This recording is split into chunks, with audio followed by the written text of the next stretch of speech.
Бүгінгі саннан көретіндеріңіз, Тұрлыханов 2 жылға сотталды. Жоқ, дәулет емес, оның ұлын айтып отырмын. Ой, кезінде заңгерлер отбасын соққыға жыққан Нұрасыл Болатша.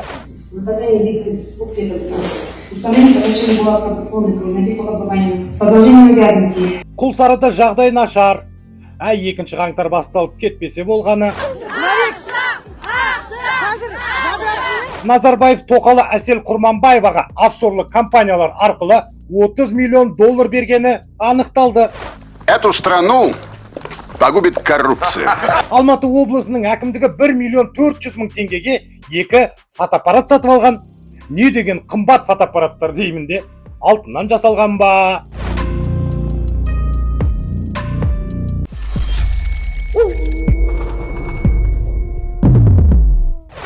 Ассалаумағалейкум, бәрі жақсы болады деп үміттенуден жалықпайтын қасқыр мінез қазағым Назарда Жанахмадиев. Бишімбаевтың соты аяқталысымен жоғарғы сот Дәулет Тұрлыхановтың ұлына тағайындалған үкімді қайта қарады. Естеріңізде болса, өткен жылы Тұрлыхановтың ұлы Нұрасыл Болат Анна Дмитриевич пен Олег Чернов есімді заңгерлер отбасын ұрып соқты деген күдікке ілініп, 2 миллион 700 мың теңге төлеп құтылған болатын.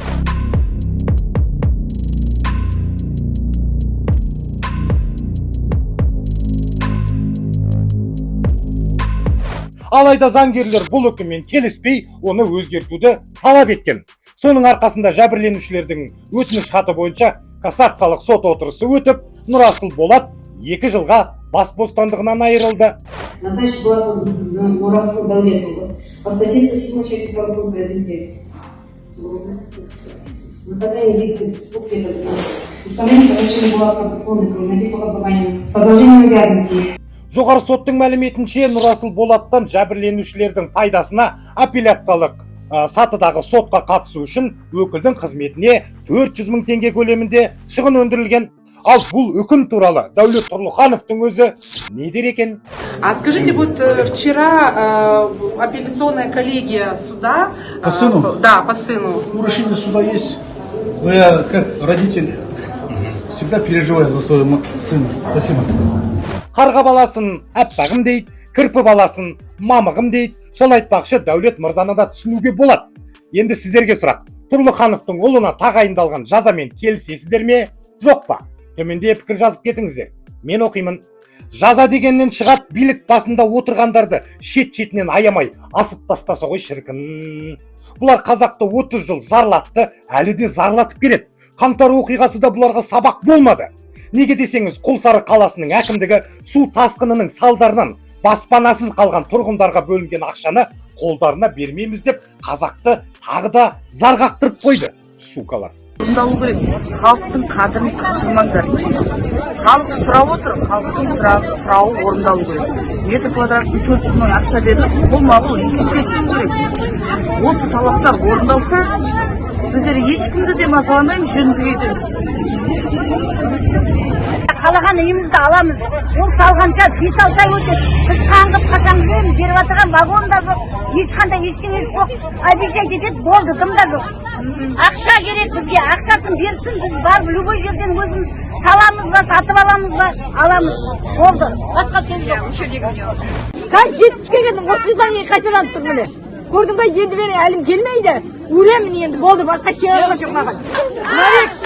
Hazır! Мұның арты жақсы болмайды. Менің ойымша әкімдік Құлсарының тұрғындарына арзан үй салып, артылған қаражатты қалтаға басуды жоспарлап отыр. Мұны мен айтпасам да білесіздер. Жаныма батқаны біздің билік апатқа да қарамай, қазағы қаңғып жүрсе де көзімізді бақырайтып қойып, ақшаны бермей отырғанын айтамын да. Жегендерің желкелеріңнен шықсын. Бұлар біздің Қазақстанды өздерінше ақша тауып тұратын бизнеске айналдырып алған. Қазақтың аузынан жырып алады да, шетелде шикабайт етеді. Бұлай деп отырғаным, елімізді тонап жүрген біраз нақұрыстың Дубайдағы тағы бірнеше жылжымайтын мүліктері анықталды. Эту страну погубит коррупция. Нұрсұлтан Нашарбаевтың тоқалы Әсел Құрманбаева Дубайдағы Пальм Джумейра деп аталатын сәнді жылжымайтын мүліктері мен люкс қонақ үйлері бар жасанды аралда орналасқан құны $270,000 асатын пәтерге иелік етеді екен. Оған қоса Құрманбаеваның офшорлық компаниялар арқылы Назарбаевтың жақын адамдарынан $30 миллион алғаны да анықталды.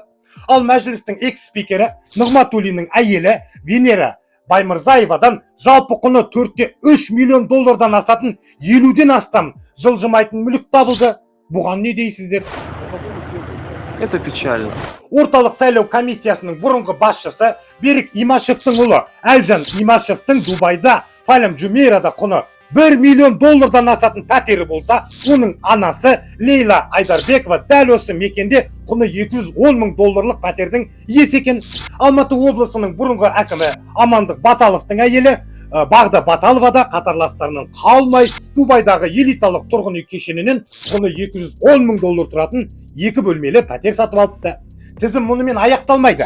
Бұған енді сотталған бұрынғы қорғаныс вице-министрі Бағдат Майкеевтің құны $500,000 асатын пәтерін, бұрынғы ішкі істер министрі Қалмұханбет Қасымовтың әйелі Дина Қасымованың $400,000 асатын 1 бөлмелі пәтерін, Қазмұнайгаз акционерлік қоғамының бұрынғы басшысы Алик Айдарбаевтың ағасы Ержан Айдарбаевтың жалпы құны $570,000 асатын 2 бөлмелі 3 пәтерін, Назарбаевтың сотталған немере інісі Қайрат Сатыбалдының құны $2,2 миллион асатын 5 пәтерін қосыңыз.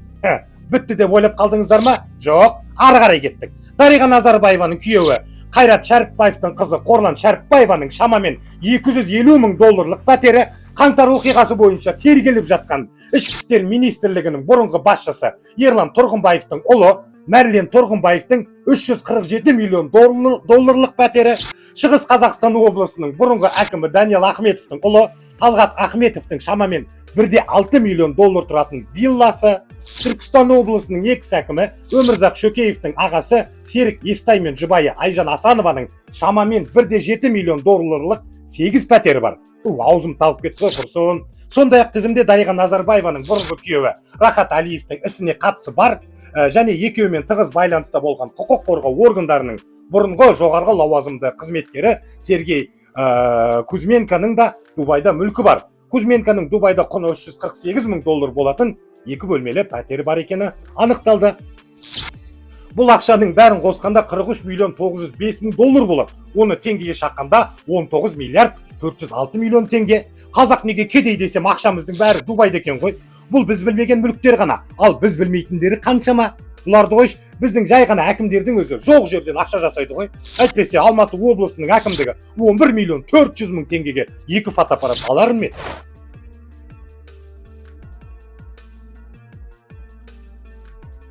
Алматы облысының әкімі Марат Сұлтанғазиевтен сұрағым келіп отыр. 11,5 миллионға өтірік бағаланған бұл фотоаппараттардың халыққа қандай пайдасы бар? Одан да еңбекші Қазақ ауданы Қайназар ауылында құлайын деп тұрған мектепті неге жасамайсыңдар? Мынау не масқара, мынау сұмдық қой мынау. Мынау 3-ші қабатқа дейін міне бәрі жарылған мынау. Мынау любой уақыт құлайды ғой. Кеше Айдын барса Жамбыл ауданының әкіміне мектепті дұрыс қолданбаған дейді. Сонда не оқушылар 3 этажда 1000 оқушы бір жерде секірген ба? Қалай дұрыс қолданбаған деген не сөз? Мына қараңыздар, мына жарылып жатыр міне. Көрдіңіздер ма? Мынау Қайназар мектебі. Кеше Еңбекші Арал мектебін тоже көрдіңіздер жағдайын. Мынау сұмдық қой, мынау балаларға қалай қауіп төнбей тұр деп айтады. Мынаны временно жауып қойған, көз бояушылық қылып. Енді ең қызығы бұл мектепке 5 жыл болды. Сонда осылай қазір мектепті салама, у нас до такой степени біз бай халықпыз, бай елміз да, жарайды бай болайық, бар болайық. Бірақта мектептерді 5 жылға салама сонда? Бұларға айттың не, айтпадың не, бәрібір. Менде бәрі жақсы болады. Ал қалғандарына оқи деп жүре беретін надандар ғой. Алла жазаларыңды берсін. Бүгінгі айтарым осы, қасқыр мінез қазағым, жаса қазақ.